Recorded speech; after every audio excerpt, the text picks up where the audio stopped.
Hello दोस्तों, स्वागत है आप सभी का आपके अपने चैनल SBPS फैमिली पे। उम्मीद है आप सभी लोग अच्छे होंगे। आज की वीडियो में हम लोग बात करने वाले हैं कि हमें बच्चों के साथ कैसे रहना है, उनके साथ कैसे व्यवहार करना है, बच्चों के सामने या उनके साथ क्या चीज़ करने से हम लोग को बचना चाहिए, और ये सब बातें आपके बच्चों के रहन सहन और व्यवहार को कैसे प्रभावित करती हैं। इसकी जानकारी सभी पेरेंट्स को होनी चाहिए। तो चलिए शुरू करते हैं आज का वीडियो। सबसे पहले सबसे पहले हम लोग बात करेंगे कि हमें बच्चों के साथ कैसे रहना चाहिए, कैसा व्यवहार करना चाहिए।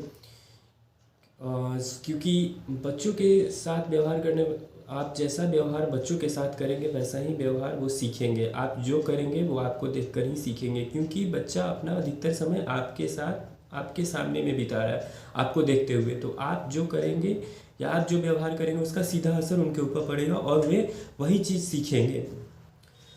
तो बात करते हैं कि सबसे पहले हम लोग को उनके साथ कैसा व्यवहार करना चाहिए और उनके सामने कैसा रहना चाहिए, और साथ ही ये भी इम्पोर्टेंट है कि आप अपने घर का माहौल कैसा रखते हैं। तो बच्चों के सामने घर के माहौल को हमेशा खुशनुमा रखना चाहिए, और घर के जितने भी मेंबर्स हैं आपस में जो भी बात करें उसमें अच्छी बातों का प्रयोग होना चाहिए। अभद्र भाषा का प्रयोग नहीं होना चाहिए। बातों को सोच समझ के बोलना चाहिए, क्योंकि बच्चा आपको देखकर और आपसे ही सीखने वाला है। ठीक है, तो बच्चों के सामने बात करने से पहले अपनी भाषा को जरूर नियंत्रित रखें। दूसरी बात यह है कि बच्चे को हमेशा लाड प्यार दें।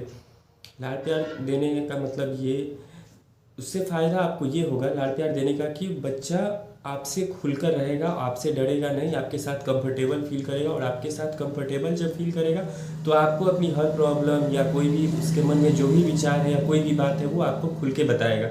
लाड प्यार देने का मतलब ये नहीं है कि आप उनको सर पे चढ़ा ले या बच्चा आपसे डरे नहीं। बिल्कुल लाड प्यार दे, पर एक हद तक, जिससे वो अपनी कोई भी बात आपको खुलकर बता सके।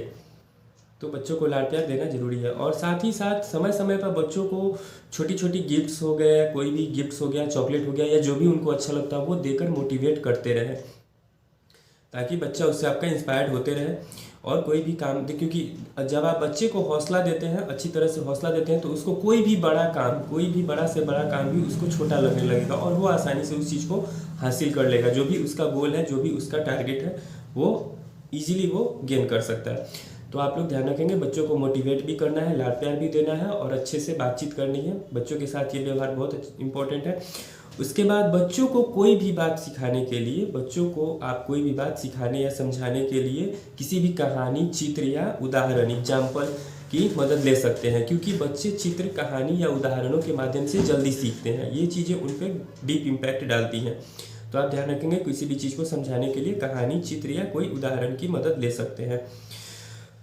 उसके बाद बच्चों को आप एक डेली रूटीन जो होता है वो फॉलो करने की हैबिट जरूर डालें। जैसे उनको सुबह में उठना है, 5 बजे उठना है, 6 बजे उठना है, कोई भी टाइम में उठने का, इतने टाइम में खाना है, टाइम से सोना है, इन सब चीज़ों की डेली रूटीन होनी चाहिए और उसका उनको आदत लगना चाहिए। क्योंकि डेली रूटीन जो होता है वो बहुत हेल्पफुल होती है बच्चे के विकास के लिए। तो और ये सब चीज़ें हैं जिनको आप फॉलो करेंगे तो आपका बच्चा अच्छे से परफॉर्म कर पाएगा। अब कुछ बातें हैं जिन पे हमको ध्यान देना चाहिए कि हमें बच्चों के सामने ये चीज़ें नहीं करनी चाहिए। तो वो पॉइंट्स ये है कि आपको, जैसे मैंने पहले ही बताया, कि घर में अभद्र भाषा का या अपमानजनक कोई भी बात नहीं बोलना है। कोई भी निगेटिव वर्ड्स से भी बचने का कोशिश कीजिए आप लोग, कि घर में या किसी से ऊंची आवाज़ में नहीं बात करें, एक लिमिट में बात करें। और बोलने के दौरान गाली वगैरह ये सब जो होता है, इन सब चीज़ों का उपयोग नहीं होना चाहिए घर में। जितना हो सके इन सब चीज़ों से बचिए, बिल्कुल ही नहीं होना चाहिए। और किसी से भी ऊंची आवाज़ में या डांट कर किसी से नहीं बोले, ताकि क्योंकि इसका निगेटिव असर आपके बच्चे पे पड़ता है। तो आप घर में जब भी बोले, अच्छा बोले, मीठा बोले। तो कभी भी अभद्र भाषा का और अपमानजनक शब्द का प्रयोग नहीं करना है आपको बच्चे के सामने में। ठीक है। दूसरी बात यह है कि बच्चों को मारने से बचें। बच्चों को कभी भी कोशिश कीजिए कि नहीं मारे। आप अपना इंप्रेशन बच्चे के सामने इस टाइप से रखिए कि आपको कभी भी बच्चों को मारने की आवश्यकता ना पड़े। आपकी बातों से ही बच्चों को डरना चाहिए। क्योंकि अगर आप मारेंगे तो उनके मन में एक डर बैठ जाएगा और वो खुलकर आपसे कोई भी बात नहीं करेंगे, और उनके मन में कोई भी विचार आएगा तो आपको कहने से पहले डरेंगे। तो इसलिए मारना बिल्कुल भी नहीं है। अच्छा, तीसरी बात यह है कि साथ ही बच्चों को कभी भी ताना ना दें। आप अपने बच्चों को कभी भी ताना ना दें या उन्हें डीमोटिवेट ना करें या अपने बच्चों की तुलना किसी दूसरे बच्चों से ना करें, क्योंकि हर बच्चे के अंदर अपना एक विशेष टैलेंट होता है, हर एक बच्चे के अंदर कुछ स्पेशल है। तो अगर आपका बच्चा कहीं अगर परफॉर्म नहीं कर पा रहा है तो आप उस पर ध्यान दें कि वो क्यों नहीं कर पा रहा है, लेकिन ताना कभी नहीं देना है और साथ ही उसको कभी भी डीमोटिवेट नहीं करना है, किसी से तुलना भी नहीं करनी है, ठीक है।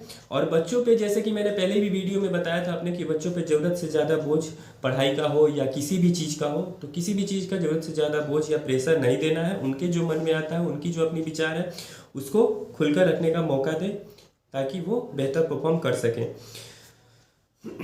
और बच्चों की बात नहीं सुनने की गलती कभी नहीं करें, बच्चों की बात हमेशा सुने, बच्चों की बात को प्राथमिकता दें, उनकी बातों को सुने समझें।